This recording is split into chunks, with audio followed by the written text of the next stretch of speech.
اعوذ باللہ من الشیطان اللعین الرجیم بسم اللہ الرحمن الرحیم الحمد للہ وکفی وسلام علی عبادہ الذین اصطفی. درود بھیجو.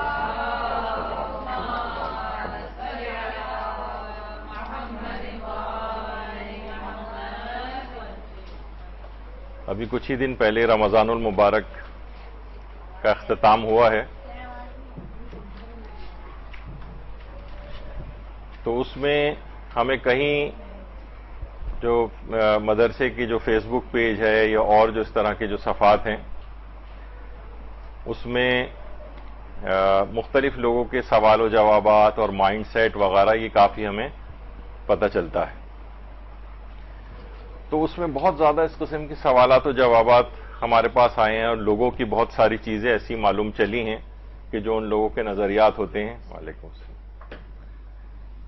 تو اس میں ایک یہ بھی چیز ہے کہ لوگوں کے دماغ میں ایک ٹرینڈ جو ہے وہ ڈیولپ ہو رہا ہے کہ قرآن کی فقط تلاوت کرنا جو ہے نا ایک بیکار اور بے فائدہ چیز ہے. یعنی جب تک ہم قرآن کو تفکر نہ کریں، قرآن پہ تدبر نہ کریں، جب تک ہم قرآن پر عمل پیرا نہ ہوں، یہ سب بیکار ہے، زبانی تلاوت کا کوئی فائدہ نہیں.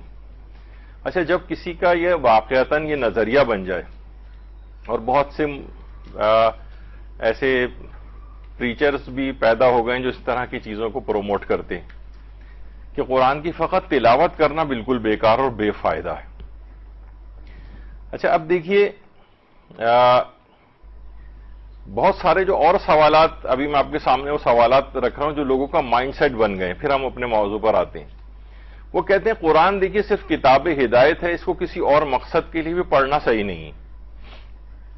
بیماری کی شفا کے لیے پڑھنا جو ہے، یا رزق کی وسعت کے لیے کوئی سورہ پڑھنا یا کوئی اس طرح سے، وہ کہتے ہیں نہیں، قرآن کو اللہ نے ہدایت کے لیے نازل کیا ہے اور قرآن سے صرف فقط ہدایت لینی چاہیے، ان چیزوں کے لیے قرآن نازل نہیں ہوا ہے. اچھا، جب اس کا نظریہ یہ بن جاتا ہے نا، تو پھر وہ اور چیزوں کے لیے پھر قرآن کی تلاوت نہیں کرتا. پھر ہم اس کی تفصیل کے اندر جائیں گے، تو میں بھی صرف ہیڈنگ آپ کو بتا رہا ہوں. یہ دیکھیں، انحراف یہ بڑھتے بڑھتے بہت چیزوں کی طرف پھیلتا چلا جاتا ہے کہ قرآن کو صرف ہدایت کے لیے پڑھنا ہے اور کسی اور مقصد اور فائدے کے لیے اس کا پڑھنا جائز نہیں. پھر ایک یہ بھی چیز ڈیولپ ہو رہی ہے جو کہ وہابیت سے ہمارے اندر آ رہی ہے کہ مرحومین کے لیے تلاوت قرآن کرنا عبث اور بے فائدہ ہے. یعنی ہر انسان جو ہے اپنے عمل کا جو ہے وہ اس سے سوال بھی اسی کا ہوگا اور فائدہ بھی اسی کا ہوگا جو خود عمل کر کے جائے گا. دیکھیے، قرآن کے سلسلے میں نا بہت سے نعروں میں بڑی جاذبیت ہے.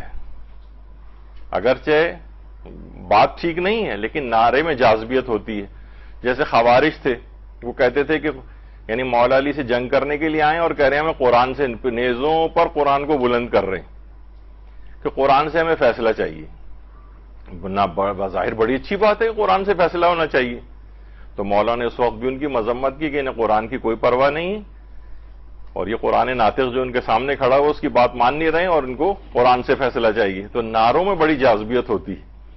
تو یہ بھی بڑی جاذبیت والا ہے کہ ہر شخص اپنے عمل کے لحاظ سے دیکھا جائے گا. اس کو جو وہ عمل کر کے گیا، جو سورہ قرآن خود پڑھ کے گیا، اس کا ثواب اسے ملے گا. دوسرے اس کے لیے پڑھ رہے ہیں، اس سے کیا تعلق ہے؟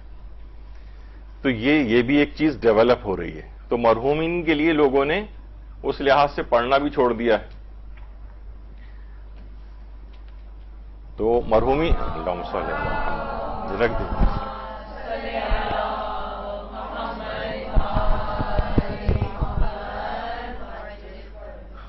تو جس کا واقعتاً یہ والا دماغ بن جائے، وہ اپنے مرحومین کے لیے بھی نہیں پڑھے گا اس کو، نہ سورہ فاتحہ پڑھے گا، اور یہ نوجوانوں کے اندر ڈیولپ ہو رہا ہے.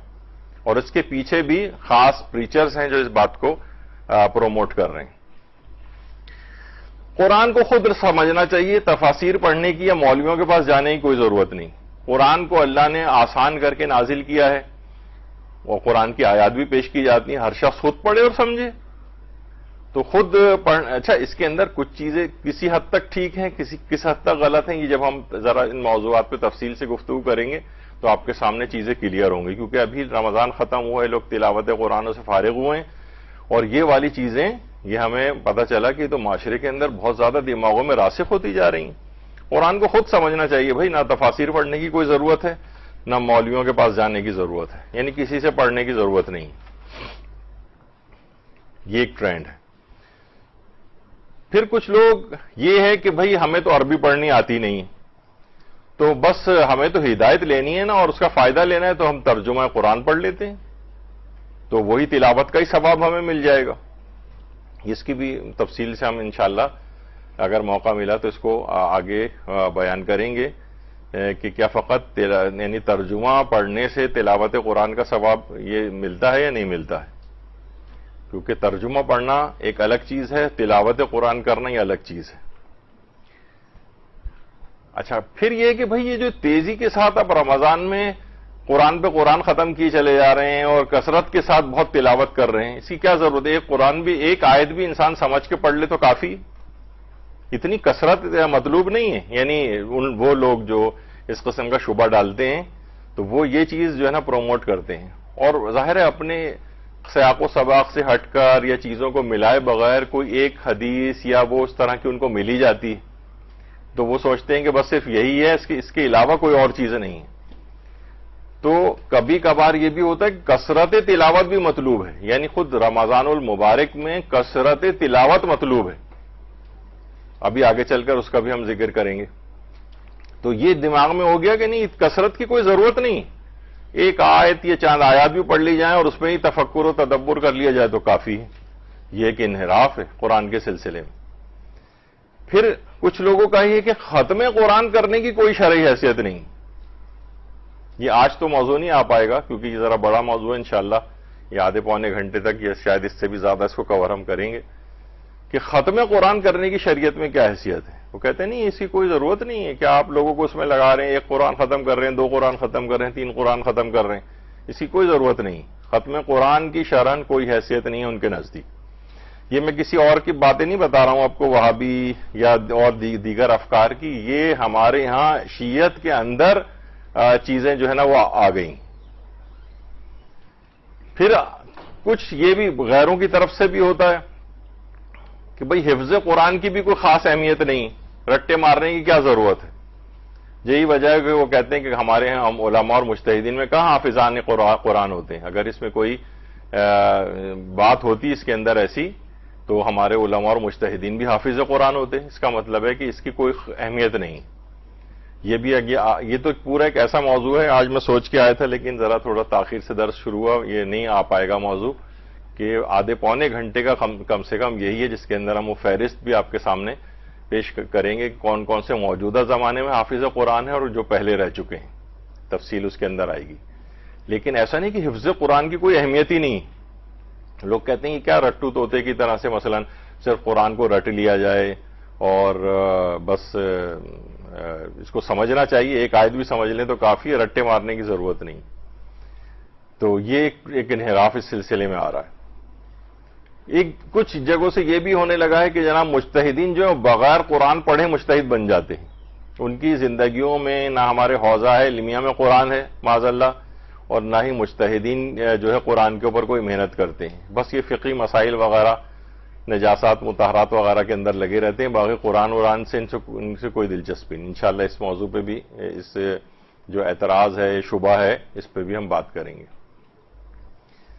بعض اوقات یہ ہوتا ہے کہ آپ کو جو قرآن کو بہت زیادہ پروموٹ کرتے ہیں اور تو وہ نا عام طور پر عام افراد کے اوپر یہ لیبل لگاتے ہیں کہ آپ جو ہے نا اصلاً نہ آپ قرآن پڑھ رہے ہیں، نہ جب آپ قرآن نہیں پڑھ رہے تو آپ اس پر عامل بھی نہیں.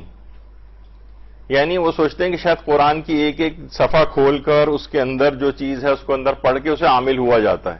یہ ایک بہت بڑا شبہ ہے. یہ انشاءاللہ اس کی موضوع کے اوپر بھی ہماری گفتگو ہوگی.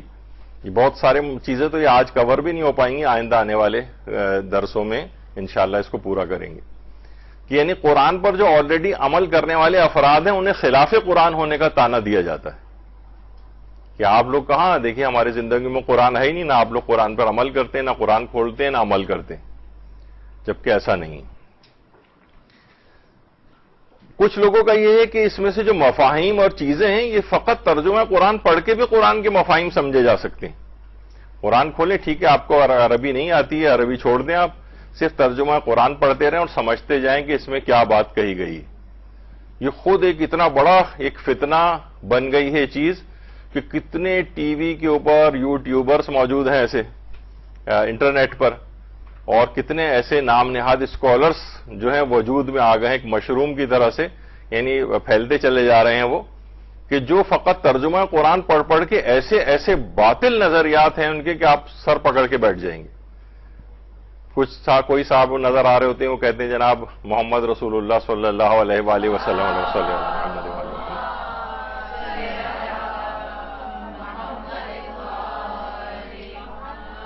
کہ وہ جو مدینے میں اس نام کے مدفون ہیں وہ کوئی اور ہیں، اور جو قرآن جن کا ذکر کر رہا ہوتا ہے وہ کوئی اور ہے.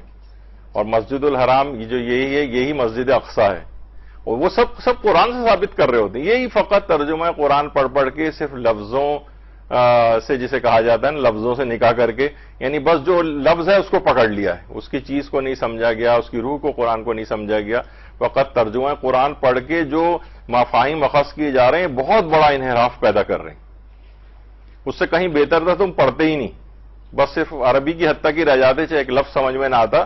لیکن یہ جو تم نے اپنے غلط عقائد اور نظریات بنا لیے پورے فرقے، اور آپ کو پتا ہے کہ بہرحال ہوتا ہی ہے اس کے اندر کہ وہ جو ہٹلر بھی کہتا تھا نا کہ لوگ بڑے جھوٹ کو آسانی کے ساتھ قبول کر لیتے ہیں بنسبت چھوٹے جھوٹ کے.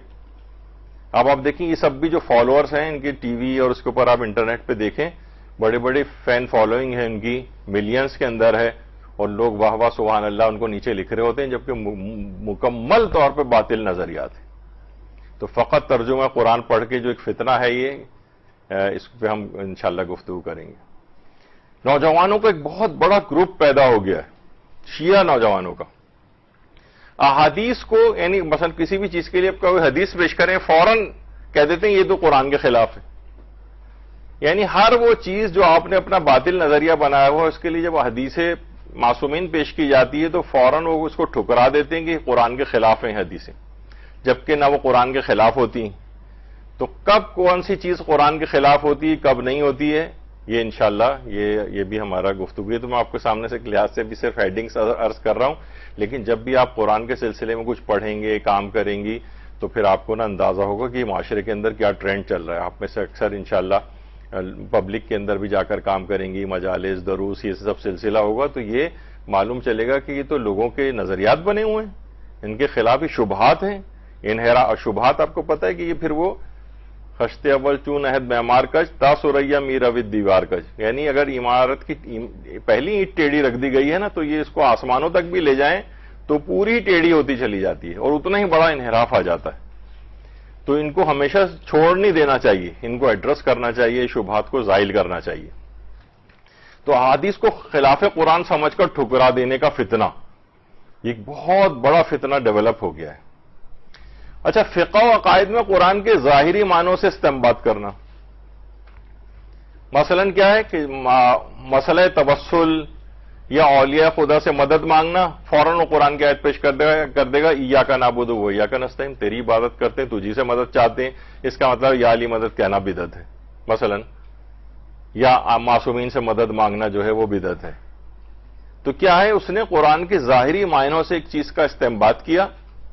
فقہی احکام کے اندر بھی ہونے لگا ہے کہ دیکھیے جب قرآن میں فلاں چیز کو کہہ دی گئی ہے تو بس پھر اس کو ہمیں ماننا چاہیے. وہ اب اس متعلق کیا کیا احادیث آئی ہیں کیا نہیں ہے، بڑی تفصیلی بحث ہوتی ہے.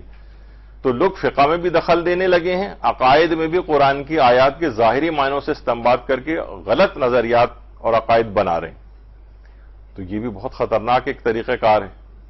اس سے آپ ان تمام احادیث کا آپ کو انکار کرنا پڑتا ہے، اس کا مطلب قرآن کی چیز کو آپ نے سمجھا ہی نہیں. اچھا، ایک اور چیز ہے تفسیر قرآن سے معصومین کو مائنس کر دینا. آپ بہت سارے افراد ایسے دیکھیں گی، یوٹیوب کے اوپر دیکھیں، ادھر ادھر آپ سنیں، جو قرآن کے سلسلے میں گفتگو کر رہے ہیں. وہ اس میں خاص ایک چیز ہوگی، ابھی تو ہم اپنے مومنین کے اعتبار سے بات کر رہے ہیں کہ وہ تفسیر قرآن بیان ہو رہی ہوگی لیکن معصومین کی احادیث کا کوئی تذکرہ نہیں ہوگا کہ معصومین نے اس حدیث کے متعلق، اس آیت کے متعلق کیا تفسیر بیان کی. نام ہی نہیں آتا پورے اس کے اندر. تو بعض اوقات یہ بھی ایک بہت الارمنگ چیز ہے کہ جو حقیقی مفسر قرآن ہیں، جو کہ قرآن کے تمام باطن کا بھی علم رکھتے ہیں، ظاہر کا بھی علم رکھتے ہیں، انہوں نے کیا تفاسیر کی؟ اگر آپ وہی صرف ظاہری معنوں کو پکڑ کے اور اس کو ایکسپلین کرتے چلے جائیں گے، پتہ نہیں کتنے یہاں پر میں اس کے اوپر دیکھتا رہتا ہوں کہ جو کہ جہاں پہ 365 دن بہت سی جگہوں کے اوپر تفسیر قرآن کا درس ہو رہا ہے، یعنی ایک دن بھی سال میں ناغہ نہیں ہوتا ان جگہوں کے اوپر. اور جب آپ پڑھتے ہیں ان کو سنتے ہیں تو معلوم ہی چلتا ہے کہ اس کے اندر حدیث تو کوئی بیان ہی نہیں، بس قرآن کی صرف آیت چل رہی ہے، اس کے جو ظاہری معنی الٹ پھیر کر کے آگے پیچھے کر کے اپنے معنوں کے ساتھ ملا کے وہ بیان ہو رہے ہیں. یہ خود ایک بہت بڑا فتنہ ہے. آپ اگر کوئی بھی اس قسم کی تفسیر قرآن بیان کرے جس میں سے معصومین مائنس ہوں، آپ سمجھ جائیں کہ یہاں پہ گڑبڑ ہے. یہ جو ہے نا کچھ کسی اور طرف جو ہے آپ چلی جائیں گی، بظاہر چاہے باتیں بہت اچھی بھی لگیں. دیکھیے بعض اوقات یہ بھی ہوتا ہے کہ انحراف جو ہے نا بہت جلدی ظاہر نہیں ہوتا ہے، 30 سال 40 سال لگ جاتے ہیں. بعض اوقات پھر آپ کو سمجھ میں آتا ہے کہ ارے یہ تو انحراف تھا. شروع میں باتیں بہت اچھی لگ رہی ہوتی ہیں، جیسے ابھی میں نے کہا کہ قرآن کے سلسلے میں نعروں کی بڑی جاذبیت ہے، اٹریکٹیو نعرے. قرآن سے بات ہونی چاہیے، قرآن پہ عمل ہونا چاہیے، قرآن پہ تفکر ہونا چاہیے، قرآن پہ تدبر ہونا چاہیے. کتنی اچھی باتیں ہیں اور واقعتاً ہونا بھی چاہیے، لیکن وہ اس کے اندر کہاں سے انحرافات ہوتے ہیں، یہ خود اس کو بہت زبردست سمجھنے کی ضرورت ہوتی ہے. تو اس کے اندر ایک یہ بھی ہے کہ تفاسیر قرآن سے معصومین کو مائنس کرنا، یہ خود ایک بہت بڑا مسئلہ ہے. قرآن کی سائنس کے ساتھ زبردستی تطبیق کرنا، یہ بہت مسئلہ ہو گیا. دیکھیے یہ مثلا یہ والا جو وہ چیز ہے، اس کی قرآن جو یہ آیت کہہ رہی ہے، اس کی سائنس بھی تائید کرتی ہے. اب وہ زبردستی ہر چیز کو سائنس سے ثابت کرنا کہ جو قرآن نے کہا ہے یہ سائنس نے بھی کہا ہے. دیکھیے میں اس سے پہلے بھی کئی دفعہ کہہ چکا ہوں اور پھر دوبارہ کہوں گا، میں خود سائنس کا اسٹوڈنٹ رہ چکا ہوں اور ایک لحاظ سے ابھی تک ہوں. سائنس نے زبردست یو ٹرنز لینے کے، اور خاص طور پر ہماری میڈیکل سائنس تو یو ٹرن لینے کی ماہر ہے. یعنی یو ٹرن لے لیتے ہیں بڑے آرام سے وہ، اور ٹھیک ہے یہ علمیت کی بھی ایک ہوتی ہے. یعنی علم جب ظاہر آگے بڑھتا ہے تو بہت سے نظریات اس کے غلط ثابت ہوتے ہیں. اب لوگوں نے کہا کہ جناب نہیں، یہ دیکھیں کہ یہ قرآن نے جو ایک بات کہی تھی یہی تو بالکل دیکھیے سائنس بھی کہتی ہے، اور کچھ دن بعد سائنس نے اپنا نظریہ بدل لیا. اب کیا ہو گیا؟ پھر لوگ کہیں گے اس کا مطلب قرآن کی بات بھی غلط تھی. تو قرآن کی آیات کو زبردستی سائنس کے ساتھ تطبیق نہیں کرنی چاہیے، چاہے سائنس اس کے برخلافی کیوں نہ کہہ رہی ہو. اب میں اس وقت تو نہیں، لیکن ویسے کبھی لوگ بہت ایک چیز کا مذاق اڑاتے ہیں کہ مثلا وہ اصول کافی کے اندر اور دیگر کتابوں کے اندر بھی روایت ہے کہ مثلا زمین کو گائے نے اپنے سینگ کے اوپر اٹھایا ہوا ہے مثلا. تو بہت سے لوگ فوراً باقاعدہ مذاق اڑا جاتا ہے چیزوں کا، لیکن بہت سی اس کے اندر صحیح سند روایات ہیں، لیکن ان کا وہ مفہوم نہیں ہے جو کہ لوگ سمجھ رہے ہیں. اس کو سمبولک ہوتی ہیں وہ چیزیں، وہ انشاءاللہ ہم کبھی اور اس کو ڈسکس کریں گے. تو بہرحال قرآن کی سائنس کے ساتھ زبردستی تطبیق کرنا، زبردستی اس کو سائنس کے ساتھ ملانا، حمایت میں ملانا یا مخالفت میں ملانا، دونوں صورتوں میں یہ چیز بالکل غلط ہے. سائنس چاہے مخالفت بھی کہہ رہی ہو، ہمیں قرآن کی بات کو لینا ہے، کیونکہ وقت گزرنے کے ساتھ ساتھ سائنس یو ٹرن لے کے وہ آ جائے گی قرآن ہی کی طرف واپس. تو ہمیں اتنی زیادہ فکر مند ہونے کی ضرورت نہیں ہے، اور نہ سائنس سے ہر چیز کو ثابت کرنے کی ضرورت ہے. تو یہ ایک ٹرینڈ ایک چیز کا بن گیا ہے، اس میں بھی انحراف آ جاتا ہے کہ بعض اوقات سائنس نے یو ٹرن لے لیا تو پتہ چلا ہم کہیں گے اچھا قرآن بھی یہی کہہ رہا تھا، اب سائنس نے بدل لی بات تو اس کا مطلب ہے یہ قرآن نے یہ بات غلط. ابھی سب کے پیچھے بڑی مثالیں اور چیزیں، لیکن ابھی اس میں نہیں جانا ہے. اب آ جائیے کہ قرآن کی فقط تلاوت کرنا بیکار و بے فائدہ ہے.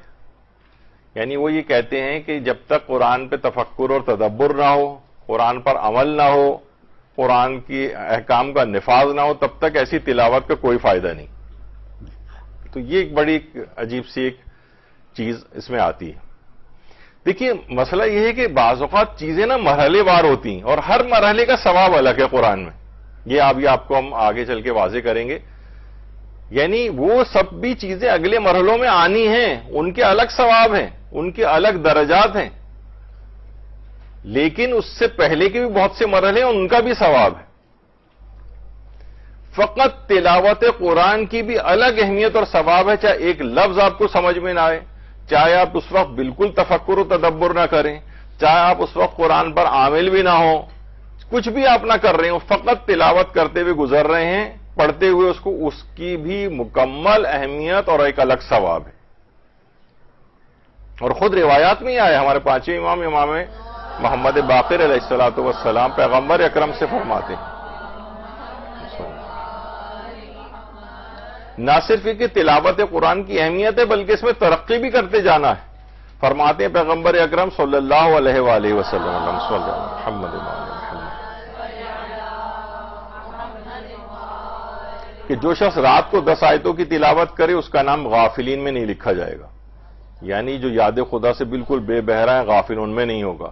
جو شخص 50 آیتوں کی تلاوت کرے اس کا نام ذاکرین میں لکھا جائے گا، اور جو شخص 100 آیتوں کی تلاوت کرے اس کا نام قانتین میں لکھا جائے گا، اور جو شخص 200 آیتوں کی تلاوت کرے اس کا نام خاشعین میں لکھا جائے گا، اور جو شخص 300 آیات کی تلاوت کرے اس کا نام سعادت مندوں میں لکھا جائے گا، جو شخص 500 آیات کی تلاوت کرے اس کا نام عبادت اور پرستش خدا کی کوشش کرنے والوں میں لکھا جائے گا، اور جو شخص 1000 آیتوں کی تلاوت کرے وہ ایسا جیسے اس نے کثیر مقدار میں سونا راہ خدا میں دیا ہو۔ درود بھیجیے محمد علیہ وسلم۔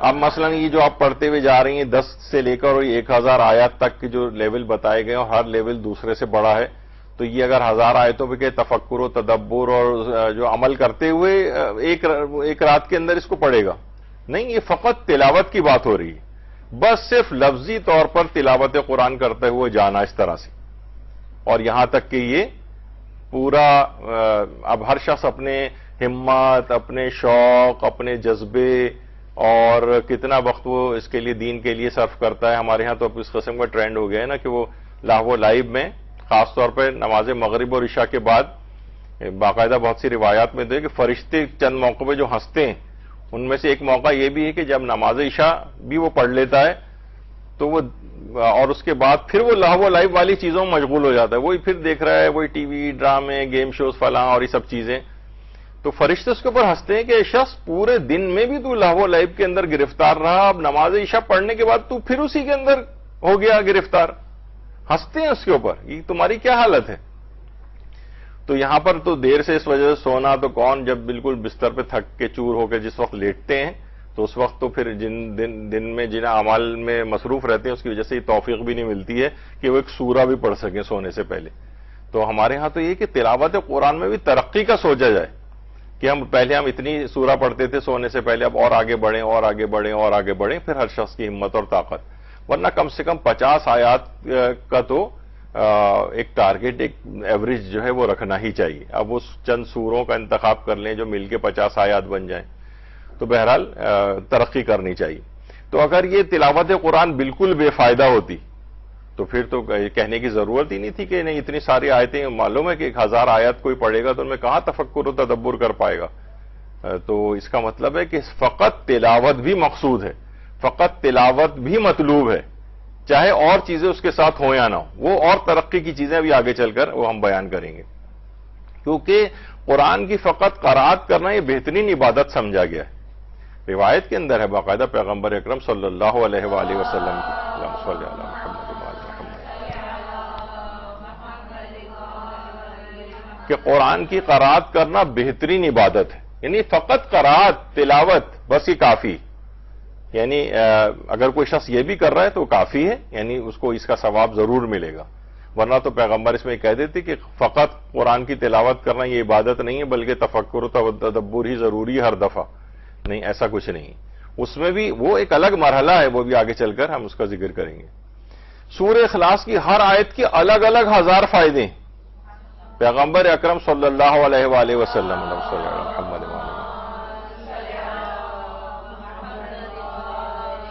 کہ جو شخص سورہ اخلاص پڑھے اللہ اس پر 1000 رحمت کی نظر ڈالتا ہے پہلی آیت کے بدلے میں، اور دوسری آیت کے اجر میں اس کی 1000 دعاؤں کو قبول کرتا ہے، اور جب اس کی تیسری آیت پڑھتا ہے تو اس کے 1000 سوالات کو پورے کرتا ہے، اور چوتھی آیت کے بدلے میں اس کی 1000 ایسی حاجتیں برلاتا ہے جو بہتر ہوں دنیا اور آخرت میں۔ یعنی صرف سورہ قل هو اللہ احد کی جو آیات ہیں ہر آیت کے الگ الگ 1000 فائدے، فقط تلاوت کے جو شخص سورہ اخلاص پڑھے اس کے اندر کوئی الگ سے چیز اس میں نہیں ڈالی گئی ہے کہ جب تک مکمل تفکر و تدبر کے ساتھ نہ پڑھے، جب تک اس کے اوپر عامل نہ ہو، ایسا کچھ نہیں، فقط تلاوت ہی کا یہ ثواب ہے، اور پھر وہ ایڈیشن ہوتا جائے گا، وہ آگے چل کر آئے گا کہ مزید اگر مراحل ساتھ میں ہوں۔ اور ہمارے چھٹے امام جعفر صادق علیہ السلام فرماتے ہیں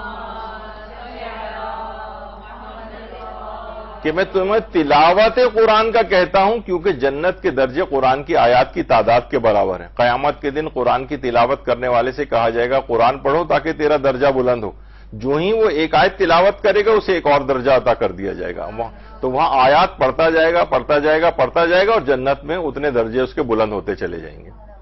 اور یہ بھی ہے کہ جتنی آیات وہ جس دنیا کے اندر پڑھ چکا ہے، یعنی مقصد ایک یہ ہے کہ اتنے ہی درجات اس کے جنت اور آخرت میں بلند ہوں گے۔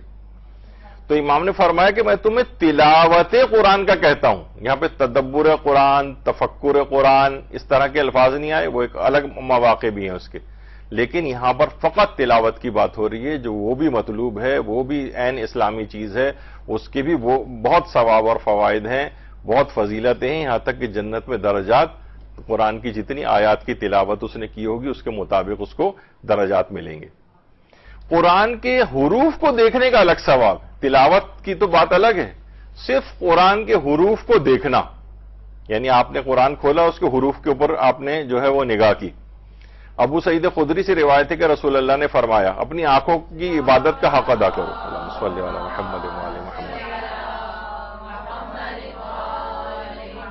اپنی آنکھوں کی عبادت کا حق ادا کرو۔ لوگوں نے پوچھا یا رسول اللہ آنکھوں کی عبادت کا حق کیا ہے؟ آپ نے فرمایا قرآن مجید میں نگاہ کرنا، یعنی اسے دیکھ کر پڑھنا اور اس میں غور و فکر کرنا، اس کے عجائبات کے ذکر کے وقت عبرت حاصل کرنا، یہ آگے کے درجات بھی بتائے گئے۔ لیکن پہلا درجہ کیا ہے؟ یعنی اس میں قرآن کی صرف اس کے اوپر نگاہ کی جائے، یعنی اس کو دیکھ کر اگر پڑھا جائے تو فقط اس کا بھی ایک الگ ثواب ہے، یعنی تلاوت کا بھی ثواب ملے گا اور قرآن کے حروف پر نگاہ کرنے کا بھی ثواب ملے گا۔ بہت سے سورے ہمیں زبانی یاد ہوتے ہیں تو ہم ویسے ہی پڑھتے ہیں، لیکن وہی اگر دیکھ کر پڑھیں گے تو ثواب اور بڑھ جائے گا۔ اچھا، قرآن کو سادہ طریقے سے بغیر لحن کے تلاوت کا الگ ثواب ہے۔ مثلا آپ پڑھتی ہیں بسم اللہ الرحمن الرحیم الحمدللہ رب العالمین، اس طرح سے، اس میں کوئی لحن وغیرہ نہیں، اس کو آپ نے سادہ طریقے سے پڑھا بغیر لحن کے، اس کی بھی تلاوت کا ثواب ہے۔ یعنی میں اس طور پہ ہم چیزیں بیان کر رہے ہیں کہ دیکھنے کا الگ ثواب ہے، بغیر لحن کی تلاوت کا الگ ثواب ہے، اور اسی طریقے سے قرآن کو خوش الحانی سے لحن کے ساتھ تلاوت کا الگ ثواب ہے۔ اب بہت اچھی آواز بنا کے جس طریقے سے عام طور پر قاری حضرات پڑھتے ہیں اور خوشنما آواز کے اندر قرآن پڑھنا، اس کا ثواب اور بڑھ جائے گا، کیونکہ روایت میں پیغمبر اکرم صلی اللہ علیہ وآلہ وسلم فرماتے ہیں اللہم صلی علی محمد وعلی محمد کہ اپنی آواز سے قرآن کو زینت دو، کیونکہ اچھی آواز حسن قرآن کو زیادہ کرتی، یعنی اس کا مطلب ہے کہ اچھی آواز کے ساتھ اگر کیا جائے تو مزید فضیلت کی بات ہے، مزید ثواب کی بات ہے۔ یعنی اب دیکھیے درجات اور لیولز جو ہیں یہ الگ الگ ہوتے جا رہے ہیں، کوئی ایک کو پکڑ کے آپ یہ نہیں کہہ سکتے کہ باقی سارے بیکار ہو گئے۔ اور یہ بھی فرمایا کہ قرآن کو اپنی آوازوں کے ساتھ حسن عطا کرو، کیونکہ اچھی آواز ہی قرآن کے حسن میں اضافہ کر سکتی ہے۔ اور یہ بھی پیغمبر اکرم صلی اللہ علیہ وآلہ وسلم نے فرمایا اللہم صلی علی محمد وعلی محمد کہ اللہ نے ہمیشہ اچھی آواز والے کو ہی نبی بنا کر بھیجا ہے۔ جیسے کہ حضرت داؤد کے متعلق ملتا ہے کہ جس وقت وہ زبور کی تلاوت کرتے تھے تو جس وقت وہ تلاوت کرتے تھے اس کے ساتھ جب وہ تلاوت کرنا شروع کرتے تھے درخت، چرند، پرند، دیواریں، ہر طرح سے ہر جگہ سے زبور کی تلاوت کی آواز گونجنے لگتی تھی، وہ بھی ان کے ساتھ تلاوت کی آواز میں ہم آواز ہو جاتے تھے۔ تو بہرحال یہ ہے کہ اچھی آواز کے ساتھ تلاوت کرنا اس کا الگ ثواب ہے خوش الحانی کے ساتھ، اور یہ حسن قرآن کو جو ہے اور بڑھاتی ہے، تو یہ اور ثواب میں بھی اضافہ ہوتا ہے، فضیلتوں میں بھی اضافہ ہوتا ہے۔ اور جس وقت امام زین العابدین علیہ السلام قرآن کی تلاوت کرتے تھے اللہم صلی علی محمد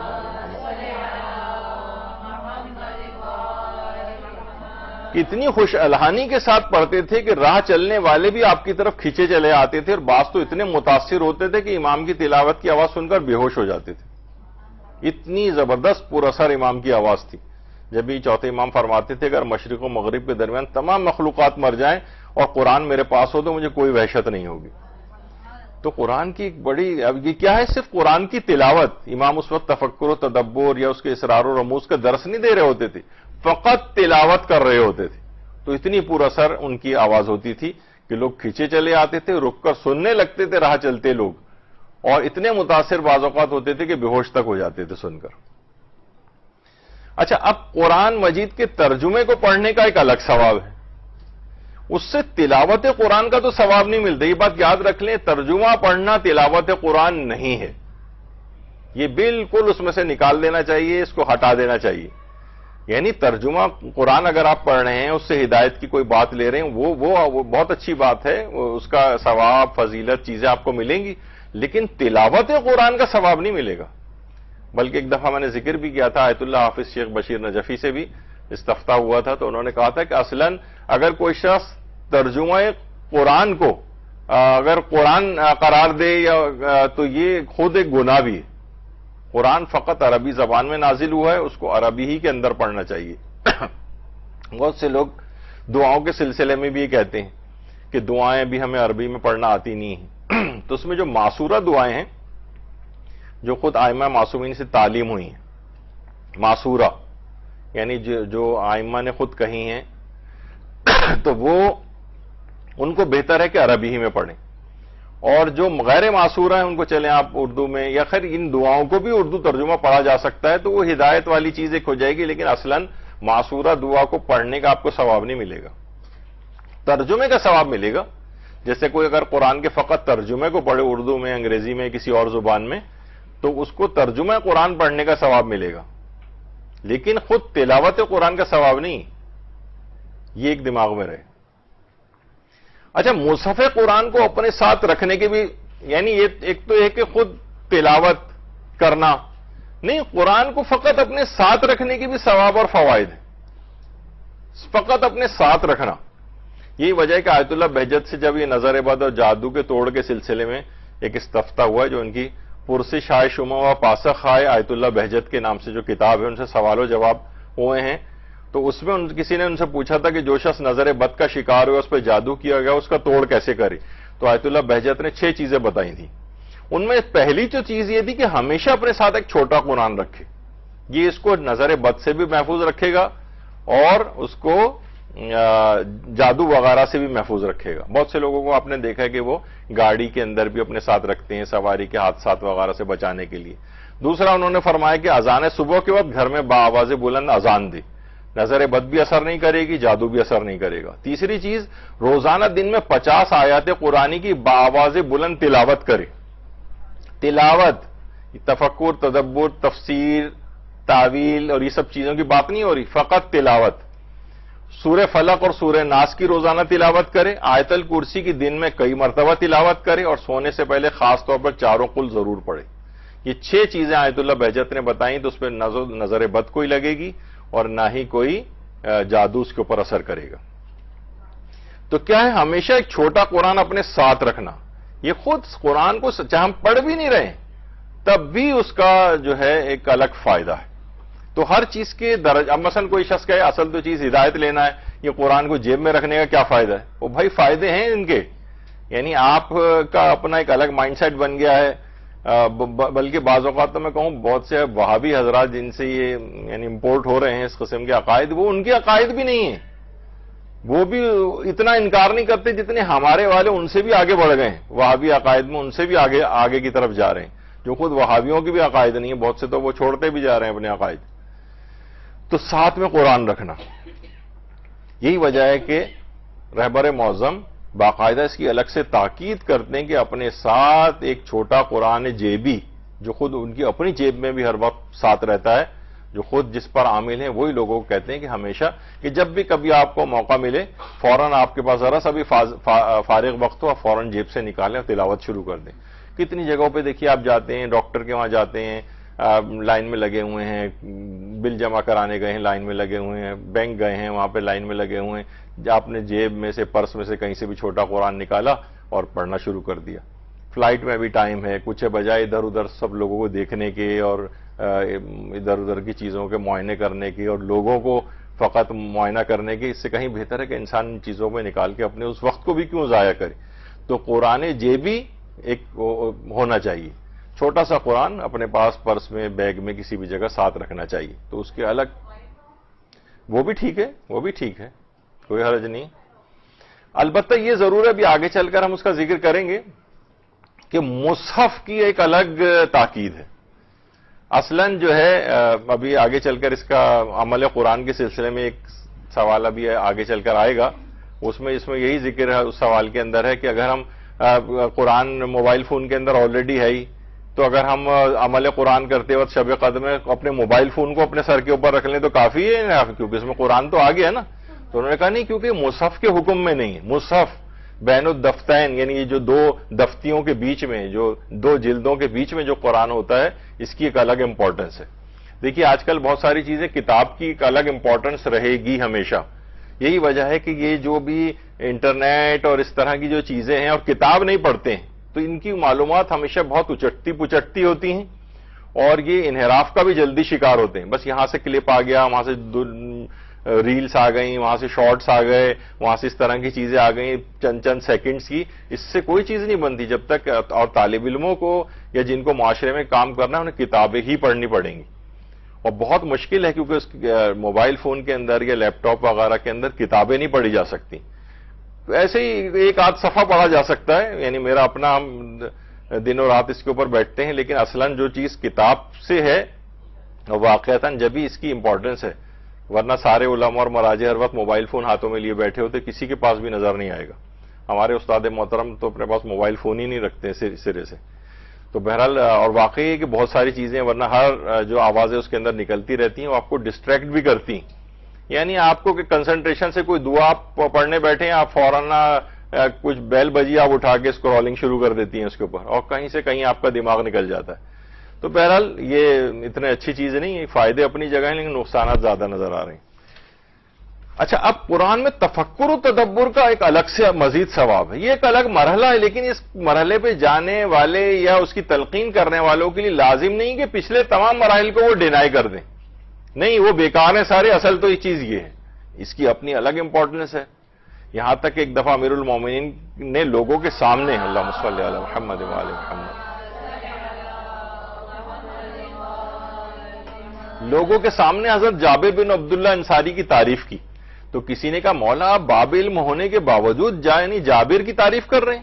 آپ نے فرمایا تمہیں معلوم نہیں، جابر بن عبداللہ انصاری اس آیت کی تفسیر سمجھتے تھے کہ ان الذین فرض علیک القرآن لدارک الی معاد، یعنی بے شک جس نے آپ پر قرآن کا فریضہ عائد کیا ہے وہ آپ کو آپ کی منزل تک ضرور پہنچائے. صرف ایک آیت کی تفسیر وہ سمجھتے تھے. امام نے کہا کہ اور اس کی بڑی جابر کی تعریف کر رہے تھے اس پہ امام. تو اس کا مطلب یہ ہوا کہ واقعتاً قرآن میں یعنی وہ پھر وہ لیول بھی الگ ہوتا ہے تفکر و تدبر کا کہ جس کی پہ تعریف کی جاتی ہے. ابھی تو جو عام افراد جو تفکر و تدبر کی ان کو جو دعوت دی جاتی ہے نا، وہ کچھ مقدمات کو حاصل کیے بغیر وہ ان کو انحراف کی طرف لے جاتا ہے. وہ جب ہم اس موضوع پہ ڈسکس کریں گے تو آپ کو میں بتاؤں گا کہ لوگوں نے کون کون سے نظریات اسی قرآن سے بنا لیے. جو ذل و بہی کثیرہ وہ یہدی بہی کثیرہ، لوگ سمجھ میں نہیں آتی ان کو کہ قرآن سے اکثر لوگ ہدایت پا جاتے ہیں اور اکثر اس سے گمراہ بھی ہو جاتے ہیں. قرآن کی آیت ہے کہ قرآن سے گمراہ ہو جاتے ہیں. تو خدا نخواستہ قرآن گمراہ نہیں کرتا ہے، وہ ان کے اندر کیا خرابیاں ہوتی ہیں جو ان کو قرآن سے گمراہ کر دیتی ہیں. ورنہ آپ دیکھیں کہ جتنے اس وقت منحرف فرقے اور عقائد ہیں وہ سب کے سب قرآن کو سامنے لا کے کھڑا کر دیتے ہیں. آپ کے دیکھیے قرآن کی آیت کے اندر ہے، اور ہر شخص ہر مکتب اپنے آپ کو قرآن کی آیات سے ثابت کر رہا ہوتا ہے. تو یقیناً کوئی انحراف ہوگا نا. متضاد عقائد کیسے قرآن سے ثابت ہو سکتے ہیں اس طرح؟ تو اس کی تفسیر کے ساتھ سمجھ کر پڑھنے کی، تفکر و تدبر کی وہ لیول ہی الگ ہوتا ہے کہ جس میں جو قابل تعریف بنتا ہے، جس کی امام تعریف کر رہے ہیں حضرت جابر کی.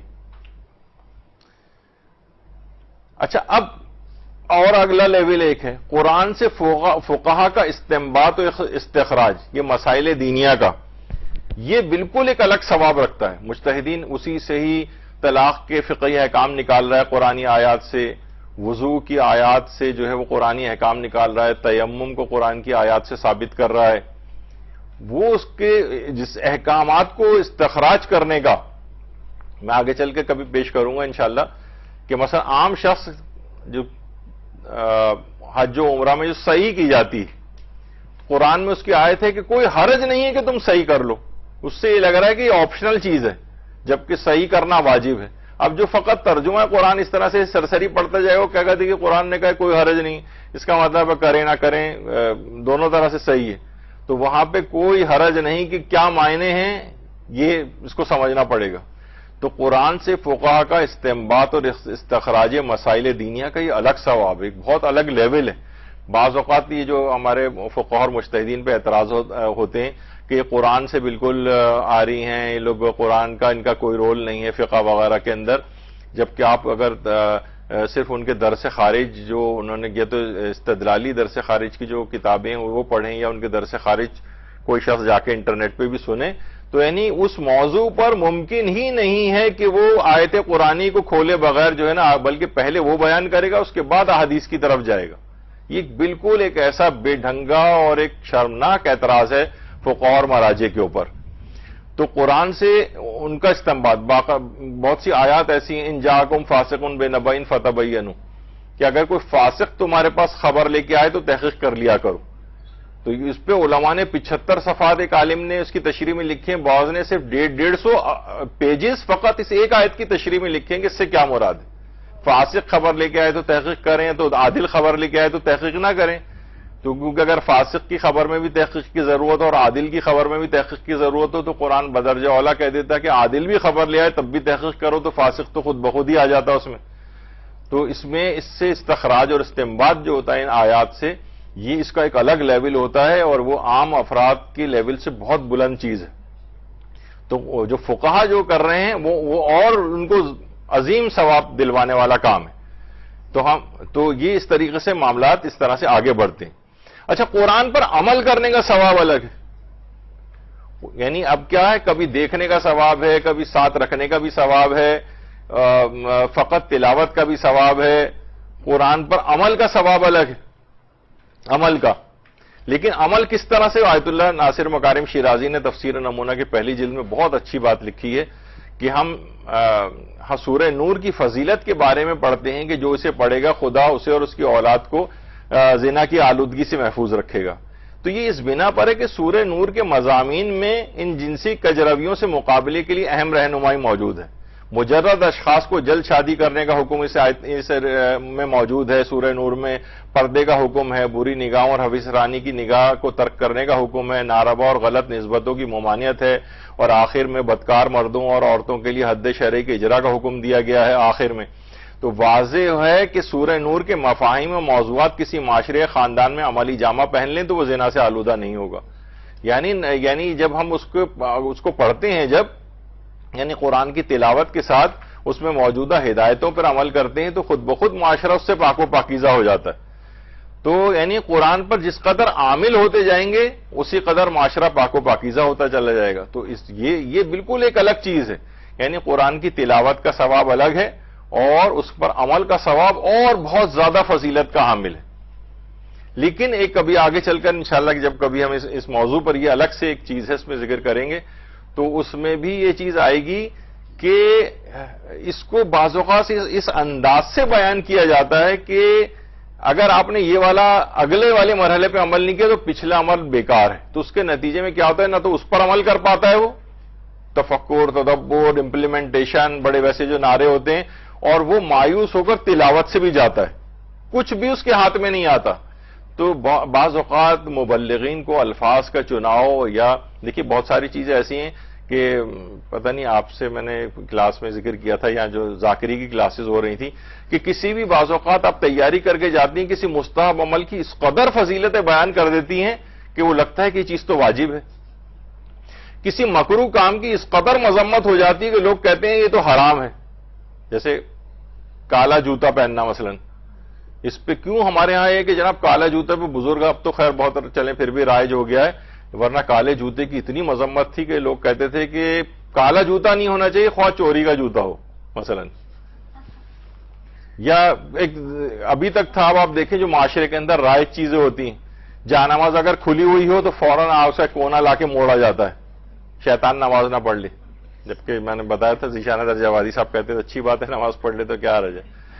جتنی قوم ہماری وہی چپل کو، الٹی چپل کو سیدھا کرنے میں لگاتی ہے، اپنے آپ کو سیدھا کرنے میں اگر تھوڑی سی کوشش کر لے تو معاشرے میں کتنی تبدیلی ہو جائے. لیکن کہیں الٹی چپل آپ دیکھیں گے کبھی ہو ہی نہیں سکتا کہ لوگ وہاں سے گزر رہے ہوں چپل کو سیدھا نہ کریں. تو بہرحال جو چیزیں بہت اس طرح سے رائج ہو جاتی ہیں معاشرے کے اندر، تو ایسی اتنی تبلیغ اس طرح سے نہیں کرنی چاہیے کہ جناب وہ پھر تو یعنی ایک مستحب چیز کو بھی واجب سمجھ لیا جائے اور مکروہ چیز کو حرام کی طرح سے سمجھ لیا جائے. اور یہی وجہ ہے کہ بہت سے عرفی گناہ جو ہیں جو شریعت نے حرام نہیں کیے، عرف ان کو برا سمجھتا ہے. وہ اصل اللہ کے عائد کردہ گناہ کبیرہ سے بھی لوگ بڑا سمجھنے لگتے ہیں کہ یہ ہو جائے تو کوئی حرج نہیں ہے، بس یہ چیز نہیں ہونی چاہیے. بس کتنے معاشرے کے اندر چیزیں، مثلا ہمارے آج کل کے جو ماحول اور معاشرے میں آپ غیبت کر دیں کسی بھی اپنے والد کے سامنے تو کوئی ایسا نہیں، جھوٹ بول دیں کوئی ایسی بات نہیں، بعض اوقات گانے بھی سن لیں تو وہ نظر انداز کر دیں گے. لیکن مثلا سگریٹ پینے لگیں اگر آپ خواتین اپنے والد کے سامنے ہمارے معاشرے میں تو کتنا معیوب سمجھا جائے گا. دیکھا جائے تو کوئی حرام بھی نہیں ہے کہ والد کے سامنے سگریٹ پینا، لیکن وہ بڑے گناہ کبیرہ ہو جائیں تو یہ عموماً تبلیغات کے اوپر بہت ساری چیزیں جو ہے نا اس انداز سے بیس کرتی ہیں. تو بہرحال بات یہ ہو رہی تھی کہ ہر چیز کی ایک فضیلت والی پہلو ہے جو اگلے مراحل کا ہے، تو وہ اگلے مراحل کی طرف جانے سے پہلے ان کو مایوسی نہ ہو جائے لوگوں کو کہ بھائی اس کا کوئی فائدہ نہیں. ہو سکتا ہے کہ جو اسپیکر بول بھی رہا ہوتا ہے بعض اوقات کسی چیز کو ثابت کرنے کے لیے تو وہی کہہ دیتا ہے کہ بھائی ان چیزوں کا کیا فائدہ ہے، ورنہ اگر آپ سے گناہ نہیں چھوٹ رہے ہیں. تو وہ اس انداز سے اس کا ذکر نہیں ہونا چاہیے کہ لوگ واقعی سوچیں کہ ہاں اس کا تو کوئی فائدہ نہیں تو اب ہمیں اس کام کو کرنا ہی نہیں چاہیے. تو یہ نہ ہو کہیں. اچھا، اسی طرح سے قرآن کو حفظ کرنے کا الگ ثواب ہے. اس پہ پوری ایک ہماری ایک الگ سے نشست ہوگی، بہت اہم اور دلچسپ ہوئی جو مجتہدین وہ آج تو نہیں آ پائے گی. حالانکہ میرا پروگرام تھا میں اس کی پوری تیاری سے آیا تھا کہ اس موضوع پہ بھی لیا جائے، لیکن نہیں، وقت نہیں بچا اس کا. تو اس کو قرآن کو حفظ کرنے کا ایک الگ ثواب ہے. اچھا، ضروری نہیں کہ پورا قرآن اول تا آخر ہو. کچھ آپ دیکھیں ابھی آپ میں سے بھی جتنی خواتینیاں بیٹھی ہوئی ہیں انہیں فقط وہی سورے ابھی تک بس یاد ہیں جو انہوں نے بچپن میں بہت چھوٹی عمر میں حفظ کر لی تھی، اس کے بعد ایک ٹیڈی پیسے کا نئے سورے کا اضافہ نہیں ہوا. کیوں بھائی؟ یہ تو بہت ابھی میں آگے چل کے پیش کروں گا، علماء 70 80 سالوں کی عمر تک میں جو ہے نا انہوں نے حفظ قرآن کیا ہے. تو کیا وجہ ہے کہ بس وہ آپ کو بچپنے میں جو رٹوا دیے گئے تھے، یاد کر دیے گئے تھے، اس کے بعد سے آپ نے ایک سورہ بھی حفظ نہیں کیا، چھوٹا سورہ بھی حفظ نہیں کیا اس کے بعد کوئی، بس جو بچپن میں یاد ہو گئے تھے. یہ بہت غلط ٹرینڈ ہے. بہرحال قرآن کو حفظ کرنے کا یہ ایک الگ ثواب ہے، بلکہ ہم آگے چل کے اس کی تفصیل جب آئے گی تو ہم چھٹے امام جعفر صادق علیہ السلام کی روایت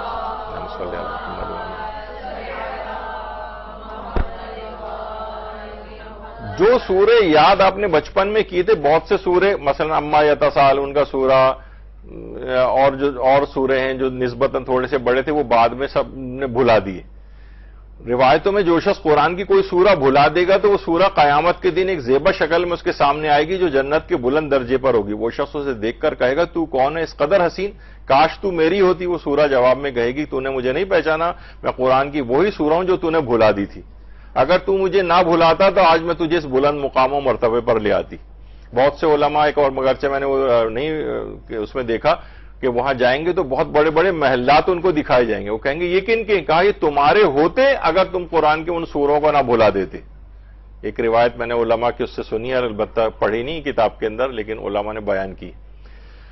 تو یعنی اس قدر ان کی تکرار بھی کرنی چاہیے کہ وہ آپ کو بھولنے نہ پائیں. اس کا الگ ثواب ہے، اس کے الگ فوائد ہیں حفظ کرنے کے.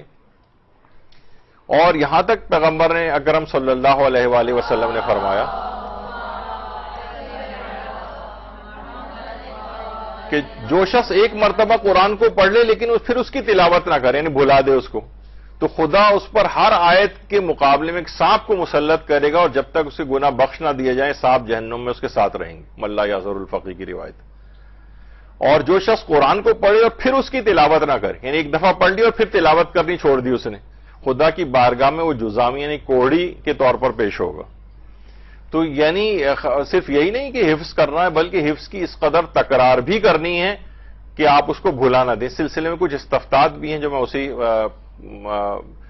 میں پیش کروں گا آپ کو جب ہم اس موضوع پر گفتگو کریں گے۔ تو بہرحال یعنی حفظ کرنا، یہ صرف اس کو رٹے بازی کہنا، اس کو ایک فضول مذاق اڑایا جاتا ہے تقاریر کے اندر کہ اس رٹے بازی کا کوئی فائدہ نہیں، حفظ کا الگ فائدہ ہے، اس کی تکرار کرنے کا الگ فائدہ ہے۔ یہ کہاں سے اس قسم کے نئے نئے نظریات نکل رہے ہیں؟ تو بہرحال یہ اچھا، اسی طرح قرآنی احکام کے نفاذ کا الگ ثواب ہے۔ اب دیکھیے قرآن میں قصاص کے مسائل ہیں، دیات کے مسائل ہیں، یہی وجہ ہے کہ وہ علماء جو کہ ولایت فقیہ کے اس طور پہ نظریے کے بھی قائل ہیں، کیونکہ ولایت فقیہ کا نظریہ یعنی ویسے تو ایک تمام مراجع اس کو مانتے ہیں، البتہ اس کے نفاذ کے سلسلے میں، اس کی امپلیمنٹیشن کے سلسلے میں اس میں ان کے جزئی اختلافات ہیں۔ لیکن یہ کہ مثلا وہ علماء جو کہتے ہیں ولایت فقیہ کا نظام ظاہر ہے کہ یہ تمام آیات ورنہ معطل ہو جائیں گی، تو وہ اس میں اس سلسلے میں یہ فرماتے ہیں کہ قرآن کی ان آیات کا نفاذ، قصاص کا، دیات کا، گواہیوں کا نظام، قضاوت کے سسٹم، یا جو اور قرآن نے اس طرح سے بیان کیے ہیں، یہ معطل ہو کے رہ جائیں گے۔ تو جب ان کا نفاذ کرتے ہیں اور حکومت اسلامی قائم کرتے ہیں تو یہ اس کے الگ ثواب اور فوائد ہیں، یعنی یہ اور آگے بہت بڑا ایک سینیریو کا اور قرآن کی امپلیمنٹیشن کا ایک بہت بڑا مرحلہ ایک آتا ہے۔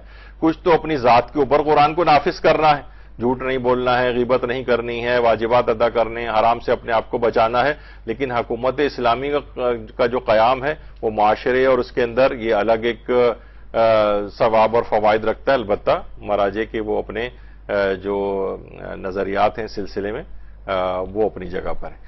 تو قرآنی احکام کے نفاذ کا اس لحاظ سے یہ الگ ثواب ہے۔ قرآن کی تبلیغ کا الگ ثواب ہے۔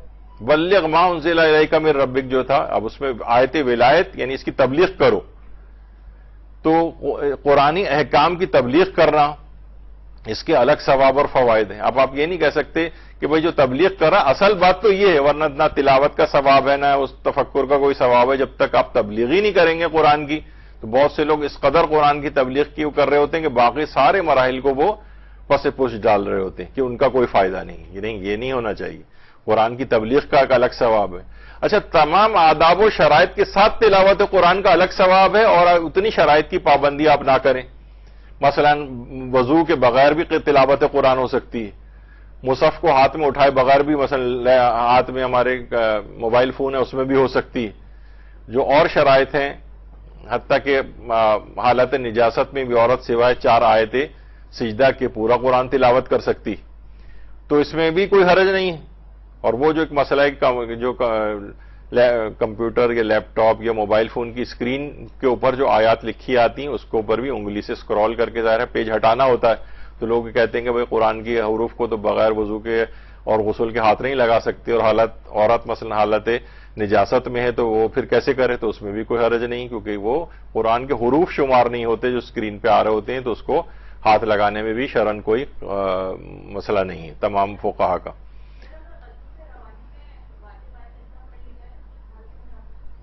ہاں تو بس ٹھیک ہے، بس پھر ایک سجدہ تو واجب ہو جائے گا، البتہ کیونکہ بے اختیار اور بھولے سے ایسا ہوا ہے تو کوئی گناہ بھی نہیں ہوگا اس میں، لیکن بہرحال پھر سجدہ کرنا پڑے گا۔ تو تمام آداب و شرائط کے ساتھ تلاوت قرآن کا الگ ثواب ہے۔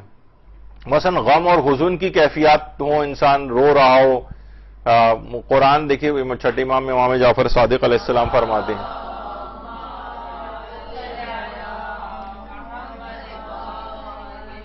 کہ قرآن حزن کے ساتھ نازل کیا گیا ہے، بس آپ بھی حزن کے ساتھ اس کی قرات کریں، یعنی انسان روئے، گڑ گڑائے۔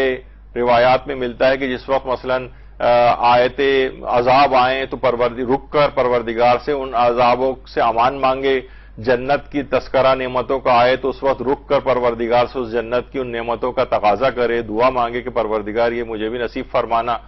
تو یہ مختلف چیزیں ہیں جو قرآن کی مختلف قرات کی جو کیفیات ہوتی ہیں، اس کے کچھ آداب شرائط ہیں، آداب و شرائط کے ساتھ بھی تلاوت کی جائے۔ بہت سے لوگ یہ کہتے ہیں کہ پھر اگر آپ نے آداب و شرائط کے ساتھ تلاوت نہیں کی تو بس گویا آپ نے بیکار ہے پورا آپ کا۔ جیسے کوئی بہت زیادہ بڑے جو قاری اور تجوید کے ماہرین ہوتے ہیں ان کے سامنے آپ پڑھیں تو آپ کو لگے گا کہ آپ ان کو کہیں ذرا میری چیک کر لیں آپ، تو آپ کو اتنی 100 غلطیاں بتا دیں گے اس کے اندر کہ آپ مایوس ہو جائیں گے، میری تو گویا پوری نماز ہی باطل ہو گئی۔ حالانکہ وہ نماز کے اعتبار سے قرات ٹھیک ہونی چاہیے لیکن اتنی تجوید کے قواعد کی پابندیاں وہ لازم نہیں. تو اب وہ اچھا ان کی بھی کیا غلطی ہوتی ہے, وہ اتنا مایوس کر دیتے ہیں کہ وہ اتنے اعلیٰ پیمانے کی قرات اور تجوید کے قواعد اس کے اندر لے آتے ہیں کہ کہتے ہیں اس کے, یہاں تک کہ میں نے آپ کو شاید پہلے بتایا تھا کہ بہت سے جو طالب علم وہاں جاتے تھے حوزہ علمیہ قوم وغیرہ میں, تو آیت اللہ بہجت کے پیچھے نمازیں پڑھنی بند کر دی تھی انہوں نے, یعنی ان کی قرات صحیح نہیں ہے. شبیری زنجانی کے پیچھے بھی نمازیں نہیں پڑھ رہے ہیں, قرات صحیح نہیں ہے.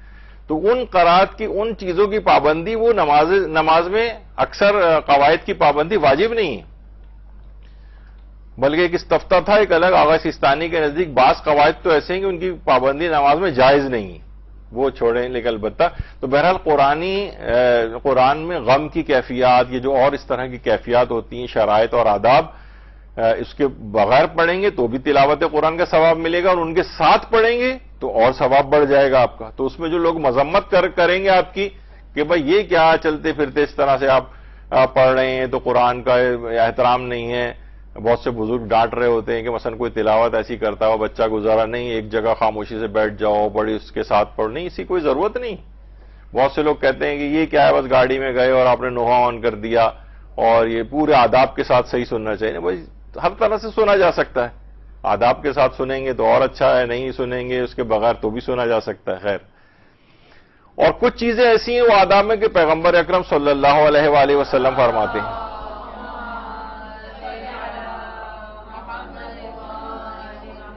کہ جو شخص قرآن کریم کو راگ میں پڑھے وہ ہم میں سے نہیں, یعنی گانے کی طرز کے اوپر پڑھنے لگے. تو بہرحال اب یہی وجہ ہے کہ پھر وہ ان تمام چیزوں کی طرف بھی معاملات چلے جاتے ہیں کہ جو کہ گانوں کی طرز میں, جب قرآن کو پڑھنے کی اجازت نہیں ہے. یہ تو مراجع نے فقہی احکام میں بھی لکھا ہے, تو آپ خود سوچیے قرآن کے سلسلے میں کوئی گانے کی طرز پہ اس کو پڑھے تو پھر وہ نوحے اور مرثی اور وہ جو اس انداز سے پڑھے جاتے ہیں فلمی گانوں کی طرزوں پہ, تو پھر آپ سوچ لیجئے کہ ان کے متعلق کیا ہوگا حکم. اچھا, قرآن کو دیکھ کر پڑھنے کا ثواب الگ ہے اور بغیر دیکھے پڑھنے کا ثواب الگ ہے. یعنی ہمیں وہ پورا سورہ زبانی یاد ہے, سورہ واقعہ مثلا. اب آپ نے سورہ واقعہ آپ ویسے بھی پڑھ سکتی ہیں بغیر دیکھے, لیکن اگر آپ کھول کے سامنے قرآن کو اور اس کو دیکھ دیکھ کے حروف کو پڑھیں گے تو ثواب اور بڑھ جائے گا. تو یہ مختلف مراحل ہیں ثوابوں کے اور فوائد کے. اور پیغمبر اکرم صلی اللہ علیہ وآلہ وسلم, اللہم صلی علی محمد وآل محمد, فرماتے ہیں کہ شیطان کے لیے قرآن پر نگاہ کرتے ہوئے تلاوت کرنے سے زیادہ کوئی چیز سخت نہیں. یعنی جس وقت آپ قرآن, یعنی شیطان بہت سخت پریشان اور غمگین اس وقت ہوتا ہے جب وہ قرآن کے حروف کو دیکھ کر اس پر آپ پڑھ رہی ہوتی ہیں. اسی طریقے سے جو شخص, چھٹے امام یہ جملے ارشاد فرماتے ہیں کہ جو شخص قرآن کو دیکھ کر تلاوت کرتا ہے اللہ اس کی بصارت یعنی آنکھوں کی بینائی کو فائدہ دے گا اور اس کے والدین کے گناہوں میں کمی کرے گا, چاہے وہ دونوں کافر ہی کیوں نہ ہو. تو صرف قرآن کو دیکھ کر پڑھنے کا اس قدر ثواب ہے, لیکن بغیر دیکھے جو یاد ہے انہیں بھی پڑھ سکتے ہیں. قرآن کو فقط سننے کا بھی ثواب ہے, سننے کا, یعنی ہم تلاوت نہیں کر رہے ہیں, نہ کوئی تفکر, نہ تدبر, نہ کچھ اور, نہ امپلیمنٹیشن, نہ عمل, کچھ نہیں, صرف سن رہے ہیں, اس کا بھی ثواب ہے. ثواب قرآن کی آیت ہے, جب قرآن کی تلاوت کی جائے تو خاموش ہو کر غور سے سنو کہ شاید تم پر رحمت نازل ہو جائے. یہ بھی ہے. اچھا, یہ اصلاً یہ آیت ویسے اگر دیکھا جائے تو یہ نماز جماعت میں جس وقت پیش امام قرات کر رہا ہوتا ہے تو اس وقت سننے سے متعلق ہے, لیکن عمومی زندگی میں بھی ظاہر ہے تلاوت قرآن ہو رہی ہے اور سب لوگ باتیں کر رہے ہیں اور یہ اگر ایک بے احترامی کا ایک لک آ رہا ہے تو پھر بہتر ہے کہ تلاوت بند کر دی جائے, ورنہ اگر تلاوت لگی بھی رہے تو اس میں گھر میں کوئی حرج نہیں, گھر میں باتیں بھی ہو رہی ہیں ادھر ادھر اور تلاوت قرآن, تو انشاءاللہ اس کے فوائد تو ملیں گے, شیاطین ہی کم سے کم وہاں سے بھاگ جاتے ہیں.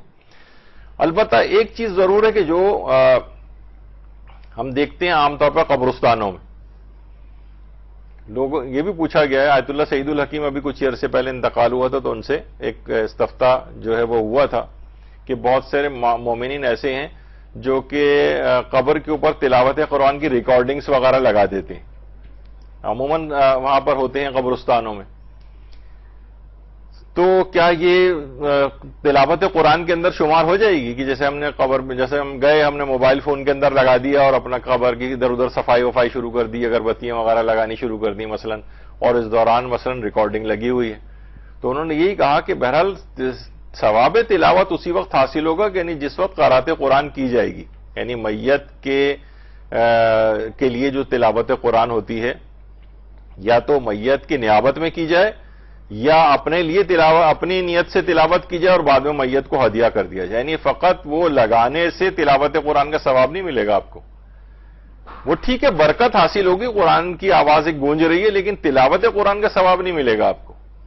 کیونکہ عام طور پر دیکھیے ہم وہاں دیکھتے ہیں، میں کبھی قبرستان میں اکثر جانا ہوتا ہے تو وہاں دیکھتے ہیں کہ لوگ خاص طور پہ جوان وغیرہ کہ وہ یا تو وہ بھی اچھی چیز ہے، مثلا کوئی نوحہ پڑھ رہے ہیں آ کے، اس میں کوئی حرج نہیں، بہت اچھی چیز ہے وہ بھی، لیکن تلاوت قرآن جوان کرتے ہیں وہاں پہ نظر نہیں آ رہے ہیں کہ مثلا سورہ یاسین پڑھیں، سورہ ملک پڑھیں اور جو اس طرح کے سورے جو وہاں پہ فائدہ پہنچانے والے ہیں وہ پڑھیں. وہ بہت ہوا تو وہ پانی ڈالنے کے لیے وہ اس کے پانی کا کین لے کے نکلے ہوئے ہیں، کچھ لوگ قبر کی صفائیاں اور یہ اس میں جو پھول اور وہ سب جو لگائے ہوئے ہوتے ہیں اس کی صفائیاں کر رہے ہیں اور اگربتیاں جلا رہے ہیں. یعنی زیادہ تر اس طرح کی چیز نظر آتی ہے، وہ سوچتے ہیں کہ بس یہ ہو گیا، ہم نے ایک وزٹ کر لیا. وہ اپنی جگہ ہے، وہ بھی ایسا نہیں ہے کہ بالکل بیکار چیز ہو، لیکن یہ کہ تلاوت قرآن بھی تو وہاں جا کے کرو نا. یعنی اس کی طرف سے لوگ ذرا ہٹنے لگے. جوان حضرات، خواتین البتہ پھر بھی کچھ بیٹھ کے کچھ نہ کچھ پڑھ لیتی ہیں، لیکن یہ کہ بہرحال اس کو بھی فوکس کرنا چاہیے. اور فقط ریکارڈنگ لگانے کا یا موبائل فون میں تلاوت لگانے سے تلاوت قرآن کا ثواب نہیں ملے گا، ایک برکت اپنی جگہ پر رہے گی. اسی طرح قرآن کو اٹھانے یا سر پر رکھنے کا بھی الگ ثواب ہے. یہ جو مکمل قرآن کے بجائے اکثر یہ سوال بھی پوچھا گیا مہاراج جیسے کہ مکمل قرآن کے بجائے ایک پارہ قرآن سر پہ رکھ لیا جائے، تو انہوں نے کہا اگر اس پر قرآن ہونا صادق آتا ہے تو ایک پارہ چند صفحات رکھ کر بھی عمل قرآن کرنا یہ بھی کافی ہے. اور لیکن وہی بات ہے کہ موبائل فون یا ٹیبلٹ، لیپ ٹاپ وغیرہ قرآن میں فیڈ ہو تو شب قدر میں وہ کافی نہیں ہے، مصحف ہونا چاہیے. یعنی قرآن کو سر پہ رکھنا، یہ سر پہ رکھنے کا جو آیا ہے تو یہ بھی باعث خیر و برکت ہے. ورنہ آپ کہیں بھائی سر پہ کیوں رکھوں، میں ہاتھ میں پکڑ لوں خالی، یہ کافی نہیں. قرآن کو سر پہ رکھنا ہے تو اس کا بھی ایک فائدہ اور بینیفٹ ہے. جب یہ جو ہے نا آپ کو حکم دیا گیا ہے کہ قرآن کو سر پہ رکھ کے اس عمل کو کیا جائے، تو لوگ جو ہے ہر چیز کو اب بہت ہی میٹیریلسٹک انداز میں اس سے کیا ہو جائے گا، اس سے کیا ہو جائے گا، اس کا کیا فائدہ ہے. حدیث میں کوئی بات پیش بھی کی جا رہی ہوتی ہے تو کہتے ہیں یہ کیا بات ہوئی، فلاں چیز، یہ وہ الٹا سیدھا اس طرح کی باتیں. کل ہی ہم نے لگایا تھا کہ مثلا ایک مجتہد کا کہ انہوں نے اپنے بیٹے کو تاکید کرتے ہوئے بات فرمائی تھی کہ دیکھو اگر تم نماز شب نہیں پڑھو گے تو میں تمہیں آنکھ کر دوں گا. یعنی ان کے معنی تھے. اچھا آنکھ ہونے اس معنوں میں کہا جاتا ہے کہ آنکھ ہونے کے معنی یہ ہیں کہ والدین کو اذیت پہنچانا. جیسے کسی بھی والد کو مثلا بچہ اگر پڑھنے سے ہی منع کر دے، بھائی میں پڑھ ہی نہیں رہا، باپ کو کتنی اذیت، حالانکہ وہ پڑھنا عام دنیاوی تعلیم کوئی واجب تو نہیں ہے، لیکن باپ کو اذیت ہوگی کہ یہ تمام فوائد سے محروم رہ جائے گا، یہ محروم ہو جائے گا، یہ دنیاوی زندگی میں پیچھے رہ جائے گا، تو اذیت ہوگی. تو انہوں نے کہا مجھے اذیت پہنچے گی کہ اگر تم نماز شب نہیں پڑھو گے. اب لوگوں نے نیچے جو ہے نا الٹے سیدھے وہ سوالات کرنے شروع کر دیے، ایک چیز واجب ہی نہیں ہے تو انہوں نے کیوں اس طرح سے بات کہی اور اپنے اولاد کو کیوں جہنم میں دھکیلا. ارے بھائی تھوڑا سا غور و فکر کرو کہ وہ نا اس چیز کو کہنا چاہتے ہیں، تاکیداً بتانا چاہتے ہیں کہ یہ کام نہیں کرو، اس سے میرے لیے باعث اذیت ہے، تم اتنے بڑے مقامات سے محروم رہ جاؤ گے. تو ان کے بچے پھر اس کے اوپر عامل ہوئے. یعنی بعض اوقات یہ چیزیں اس طور پہ کہی جاتی ہیں. تو ان چیزوں کے اثرات ہیں. قرآن کو فقط سر پہ رکھنے کے بھی اثرات ہیں جب بھی آپ کو حکم دیا گیا ہے، ورنہ یہ نہیں کہ اس سے کیا فائدہ ہوگا اور ہاتھ میں پکڑ لیں گے تو وہی تو قرآن ہے، سر پہ رکھیں یا ہاتھ میں رکھیں، نہیں فرق پڑتا ہے جناب. تو خیر، اچھا اسی طرح علوم قرآنی حاصل کرنے کا الگ ثواب ہے. اب یہ ثواب بڑھتے جا رہے ہیں. دیکھیے یعنی اگر آپ مرحلے وار اس کو دیکھتے جائیں، علوم قرآنی یعنی ایک تو صرف قرآن کی تلاوت کی حد تک بات تھی، اب وہ علماء اس کو حاصل کرتے ہیں، علم تفسیر حاصل کرتے ہیں، محکم اور متشابہ کی پہچان کیسے ہوتی ہے قرآنی آیات میں، ان کی آیات میں تفکر و تدبر کیسے ہوتا ہے، قرآنی آیات جو بظاہر ایک دوسرے سے ٹکراتی ہوئی نظر آتی ہیں اس کو حل کیسے کیا جاتا ہے. بہت سارے علوم قرآن کی پوری ایک لسٹ ہے کہ علوم قرآن کے اندر کون کون سی چیزیں شامل ہیں. وہ سب حاصل کریں گے، اس کا اور ثواب ہے، وہ اور لیول بہت بڑا ہے. اسی طرح قرآن پڑھانے کا الگ ثواب ہے. قرآن پڑھانا جو امیر المومنین علیہ الصلوۃ والسلام نے فرمایا، اللہم صلی علی محمد وعلی محمد، کہ باپ پر بیٹے کے 3 حقوق ہیں: اچھا نام رکھے، ادب سے آراستہ کرے اور قرآن کی تعلیم دے. اب یہاں قرآن کی تفکر، تدبر اور تفسیر قرآن کے لحاظ سے بات نہیں ہو رہی، ابھی صرف قرآن پڑھنا سیکھنا اس کو آ جائے، قرآن پڑھنا اس کو آ جائے. یہ اس کی بات ہو رہی، یہ اس کا حق ہے کہ اس کو قرآن پڑھنا سکھا دے. تو یہ صرف قرآن پڑھنے کا الگ ہے. اور یہ بھی روایت میں ہے کہ اگر قرآن کو سکھایا جائے، کسی کو تعلیم دی جائے، چاہے اپنی اولاد، جس نے اپنے ایک لڑکے کو قرآن کی تعلیم دی، پیغمبر فرماتے ہیں گویا بیت اللہ کے 10,000 عمرے کی ہیں اور 10,000 غلام اولاد اسماعیل سے آزاد کیے ہیں، 10,000 بھوکوں مسکین مسلمانوں کو کھانا کھلایا، 10,000 برہنہ کو لباس پہنایا ہے. اللہ اس کے ہر حرف کے بدلے نیکی دیتا ہے، 10 گنا معاف کرتا ہے. قرآن قبر میں اس کے ساتھ ہوگا، میزان میں اس کا پلہ بھاری رہے گا اور وہ پل صراط سے بجلی کی تیزی سے گزر جائے گا. اور قرآن اس وقت تک اس سے جدا نہ ہوگا جب تک کہ اپنی خواہش سے زیادہ عزت اور بزرگی وہ شخص نہ پالے. یعنی اپنی اولاد کو فقط قرآن کی تعلیم دینے کا، اب اپنی اولاد ہو کسی اور جگہ آپ پڑھانے کہیں جائیں، اس کا الگ ثواب ہے. یعنی آپ یہ مختلف مرحلے ہیں قرآن کے لحاظ سے. اور یہ بھی امام حسن عسکری علیہ السلام نے فرمایا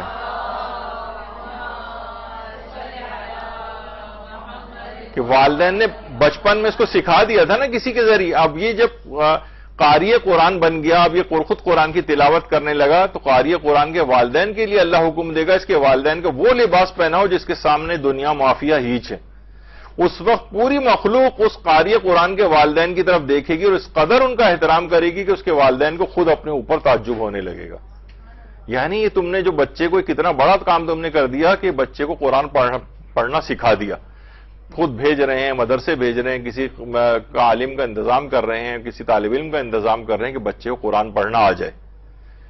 تو یہ اس کا کتنا ثواب ہے پڑھوانے کا، تعلیم دینے کا. اپنے بچوں کو سورہ یاسین کی تعلیم دو کیونکہ یہ خوشبو قرآن ہے. تو تعلیم دینے بچوں کو، اب بچوں کو آپ تفسیر قرآن تو نہیں سکھاتے نا، یعنی تلاوت یعنی پڑھنا ہی سکھا رہے ہیں، فقط تلاوت سکھا رہے ہیں، اس کا الگ ثواب ہے. اور وہ جب وہ بچہ پڑھ کے جوان ہو جاتا ہے، اس کو کثرت کے ساتھ پڑھتا ہے، تو امام چھٹے امام فرماتے ہیں کہ جو شخص تلاوت قرآن کرے جب وہ جوان اور مومن ہو تو قرآن اس کے گوشت اور خون میں مخلوط ہو جائے گا اور اللہ اسے کرامت اور نیکی کے دسترخوان میں قرار دے گا. اور قرآن قیامت کے دن اس کا دفاع کرنے والا ہوگا اور کہے گا اے پروردگار، ہر عمل کرنے والے تک اس کے عمل کا اجر پہنچ گیا سوائے میرے عمل کرنے والے کے. تو نے اپنی تو اس وقت اپنی کریم عطا کو پہنچا، اس پر اللہ جنت کے حلوں میں سے اسے 2 حلے پہنائے گا اور اس کے سر پر کرامت کا تاج رکھے گا. فرمائے گا کیا میں نے تم کو اس معاملے میں اپنے آپ سے راضی نہیں کر دیا؟ تو قرآن کہے گا پروردگار میں اس شخص کے حق میں ایسے اجر کی طرف رغبت رکھتا ہوں جو اس سے بھی زیادہ افضل ہو. اللہ فرمائے گا اس کی داہنی طرف کو امن اور بائیں طرف کو ہمیشگی عطا کی جائے گی. اور پھر وہ جوان جنت میں داخل ہوگا، اس سے کہا جائے گا ایک ایک آیت پڑھتا جا اور درجے کی بلندی پر چڑھتا جا. پھر اس سے کہا جائے گا کہ کیا ہم نے تم کو پہنچا دیا اور ہم نے تم کو اپنے اس معاملے سے راضی کر دیا؟ جواب میں وہ جوان کہے گا ہاں پروردگار. اور فرمائے جو شخص کثرت سے تلاوت کرے اور قرآن کو حفظ کرنے مشقت اٹھائے، اللہ اس کو دوگنا اجر عطا فرمائے گا. اللہم صلی علی محمد.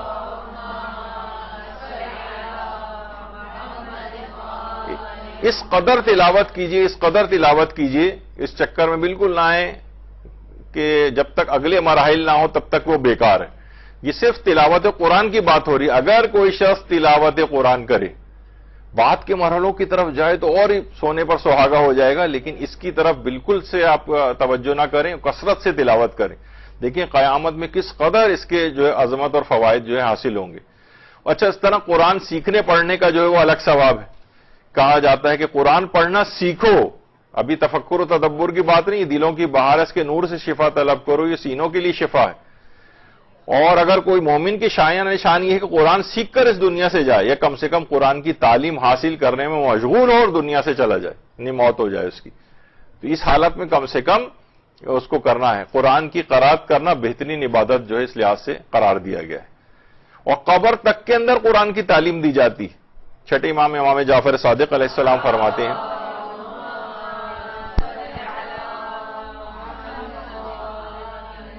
کہ ہمارے محبوں اور شیعوں میں سے جب کوئی مر جاتا ہے اور وہ اچھی طرح قرآن پڑھنا نہ جانتا ہو تو قبر میں اس کو قرآن کی تعلیم دی جائے گی. خدا اس کے درجات کو بلند کرے گا، کیونکہ درجات بہشت قرآنی آیات کی تعداد اتنے ہیں. وہاں قاری قرآن سے کہا جاتا ہے پڑھو اور اگلے درجوں میں چلے جاؤ.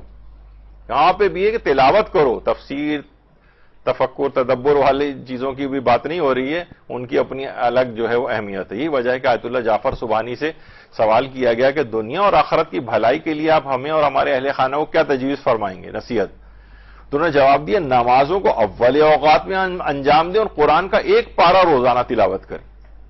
دنیا اور آخرت کی ہر خیر اور بھلائی آپ کے اور آپ کے اہل خانہ کے لیے آ جائے گی، یعنی روزانہ ایک پارہ تلاوت۔ اب دیکھا جائے تو ایک پارہ تلاوت کرنے میں کتنا ٹائم لگتا ہے؟ اگر یہ بالکل عبث اور بے فائدہ ہے تو انہوں نے کہنا چاہیے تھا ایک آیت پورے تفکر و تدبر کے ساتھ پڑھ لیا کرو، بس نہیں کہا پورا پارہ ایک روزانہ پڑھو، چاہے دیکھیے اس میں کچھ سمجھ میں اس لحاظ سے آئے یا نہ آئے۔ یہی وجہ ہے کہ امام خمینی نے اپنے بیٹے احمد خمینی کے نام جو خط لکھا تھا، آج بھی وہ صحیفہ امام جو کتاب ہے اس کے اندر موجود ہے، اس کی 16ویں جلد میں، اور وعدہ دیدار کے نام سے ایک الگ امام خمینی کے خطوط پر اردو میں بھی ترجمہ ہو گئی ہے، اس میں بھی آیا ہے۔ کہا کہ دیکھو معرفت کے ساتھ اس عظیم کتاب قرآن مجید سے مانوس رہو اور اسے اپنے محبوب تک پہنچنے کا ایک راستہ قرار دو، خواہ صرف قرات کے ذریعے ہی کیوں نہ صحیح، صرف تلاوت کے ذریعے۔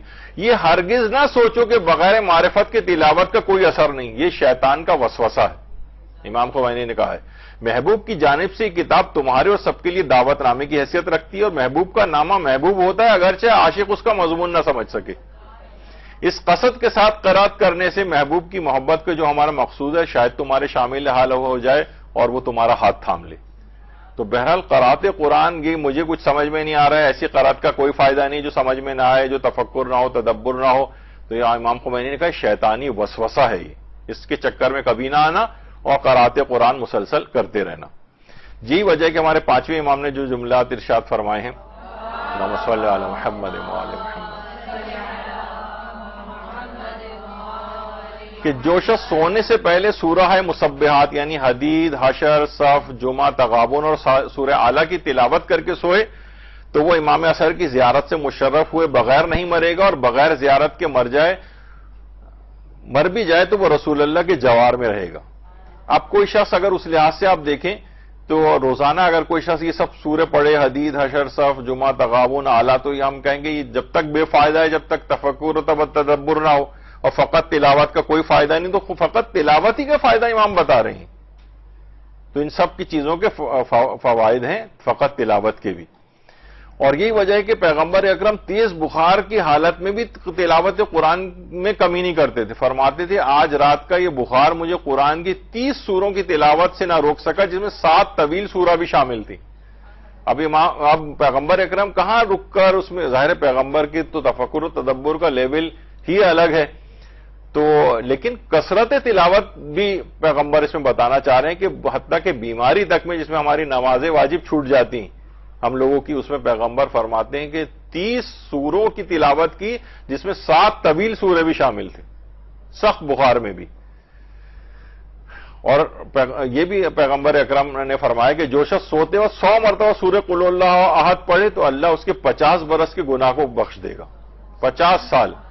اب کوئی کہے کہ بھئی ایک آیت پہ ہی تدبر کر لیتے، یہ 100 دفعہ پڑھنے کی تکرار کرنے کی کیا ضرورت ہے؟ جی ہاں، اس کے یہ فائدے ہیں، 100 دفعہ ہی پڑھنا ہے اس کو۔ تلاوت کا ثواب یہ بتایا گیا کہ 50 سال کے گناہ بخشے جائیں گے، اور جو 50 آیت کی تلاوت کرے گا یہ بھی پیغمبر نے فرمایا کہ اسے اللہ یاد کرنے والے یعنی ذاکرین میں اس کو شمار کرے گا۔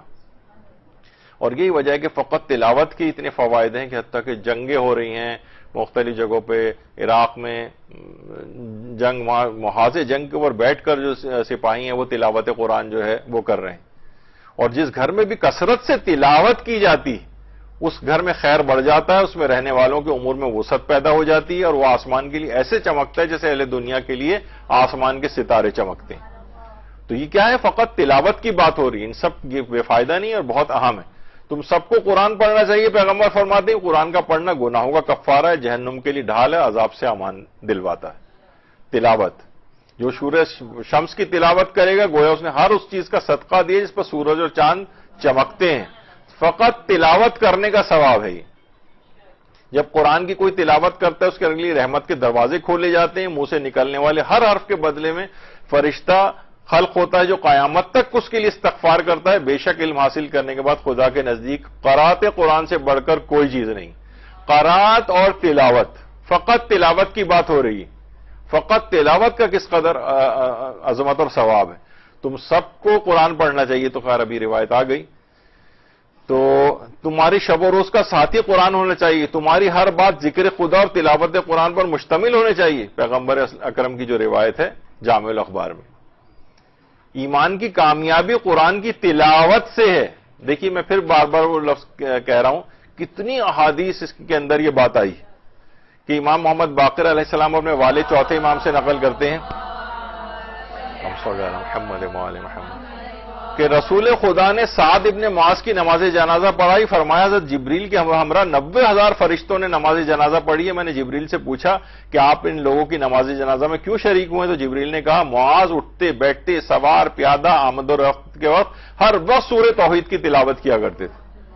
تو دیکھا جائے تو انہیں ایک ایک آیت پڑھ کے تفکر و تدبر والا، یعنی میں اس کی مذمت نہیں کر رہا کہ ان لوگوں کو بار بار ڈینائی کر رہا ہوں جو کہتے ہیں کہ تلاوت قرآن بے فائدہ ہے۔ یہ ہر وقت کیوں اتنی کثرت کے ساتھ تلاوت کی جا رہے ہیں؟ 90,000 فرشتے ان کے لیے آ رہے ہیں فقط اس وجہ سے۔ تو بہرحال بہت آسانیاں اور سہولتیں پیدا ہوتی ہیں اور روایات اور وہ بہت زیادہ ہیں، اور یہ بھی ہے کہ وہ گھر جس کے اندر قرآن نہیں پڑھا جاتا، اللہ کو یاد نہیں کیا جاتا، 3 مصیبتیں اس کے گھر میں داخل ہو جاتی، برکت کم ہو جاتی، اب ہمیشہ مالی مشکل رہے گی، فرشتے اس کے گھر کو چھوڑ دیتے ہیں، برکتوں سے محروم ہو جائے گا، لڑائی جھگڑے ہوں گے اور نفاق پیدا ہو جائے گا ان میں، اور شیاطین اس گھر میں داخل ہو جاتے ہیں، ویران ہو جائے گا، گھریلو جھگڑوں کا شکار ہو جائے گا وہ گھر۔ یعنی جہاں قرآن کی تلاوت نہیں ہوتی، جہاں قرآن پڑھا نہیں جاتا، یہ نہیں کہ جہاں پہ قرآن پہ غور و فکر و تدبر نہیں کیا جاتا وہاں یہ نقصان ہوگا، فقط تلاوت۔ اور وہ تو دیکھیے ایسی شخصیات صرف امام حسین علیہ السلام کی تھی کہ جو کہ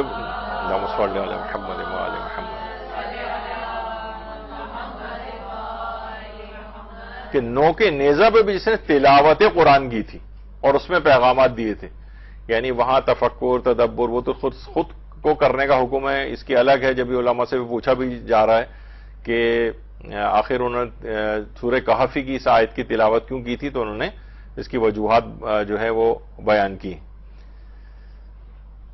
کہ یہ نشانی فقط اصحاب کہف کی حد تک منحصر نہیں تھی، بلکہ یہ واقعہ اس سے بھی کہیں زیادہ عجیب ہے میرا نوک نیزہ پہ تلاوت کرنا۔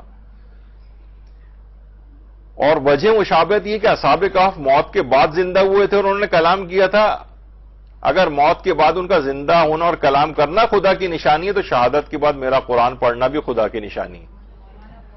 تو بہرحال تلاوت کی تھی انہوں نے بھی، کوئی درس قرآن یا کوئی تفکر و تدبر کے لحاظ سے، اس لحاظ سے تو اس میں تو خود ہی آپ کو تفکر کرنا ہے کہ امام نے کیوں کیا اور یہ ان سے سوال پوچھا گیا۔ تو بہرحال یہ دماغ میں رہے کہ اس کا پورا نتیجہ یہ ہرگز نہ نکلے کہ میں نے بار بار جو اس لحاظ سے ایک جملہ لگایا ہے اس کے اندر کہ میں تفکر و تدبر اور اس کا خلاف ہوں، ہرگز بھی نہیں، یعنی کوئی سوچ نہیں سکتا کہ قرآن کی جب افلا یتدبرون القرآن اور یہ سب کچھ جو قرآن کی آیات جو آئی ہیں جس میں تدبر قرآن کو الگ سے ایڈریس کیا گیا ہے، لیکن اس کے معنی یہ نہیں کہ تلاوت قرآن کو بالکل آپ عبث اور بیکار قرار دے دیں تفکر و تدبر کی آیات کو پیش کر کے۔ ان کی الگ ثواب اور فوائد ہیں، تفکر و تدبر کے اگلے مراحل ہیں، وہ بھی آگے چل کر ہم اس میں جو انحرافات اور گڑبڑ ہو جاتی ہے اس تفکر، ہم جہالت کے ساتھ تفکر و تدبر کرنے میں، اور پھر ایک جاہل آدمی بھی کہاں تفکر کر سکتا ہے اور کہاں اس کے لیے ممنوع ہے، یہ انشاءاللہ اگلی نشستوں کے اندر چیز آئے گی۔ تو آخر میں نتیجہ یہی ہے کہ اس کی اپنی جگہ اہمیت کی ہم بہت زیادہ قائل ہیں کہ قرآن میں تفکر و تدبر ہونا چاہیے، لیکن وہ ہر شخص کے معیار کے اعتبار سے بھی الگ ہوگا اور اس کے لیے کچھ ریکوائرمنٹس ہیں کہ تفکر و تدبر کیسے کیا جاتا ہے، ورنہ اور اس کے مقابلے میں وہ افراد کی اس کے بغیر تلاوت قرآن بالکل عبث اور بیکار ہے، یہ بالکل غلط اور ایک انحرافی نظریہ ہے، اور یہ قرآن کی تلاوت کو بالکل ختم کرنے کی سازش کا پہلا سٹیپ ہو جائے گا اگر اس نظریے کو پروموٹ کرنے کی کوشش کی گئی۔ یہ ہم نے صرف آج ایک لحاظ سے اس بات پہ صرف فوکس کیا ہے، انشاءاللہ اگلی نشستوں میں آگے قرآن کی اور چیزوں کے اوپر بھی ہماری گفتگو ہوگی۔ وصلی اللہ علی محمد وآلہ الطیبین الطاہرین۔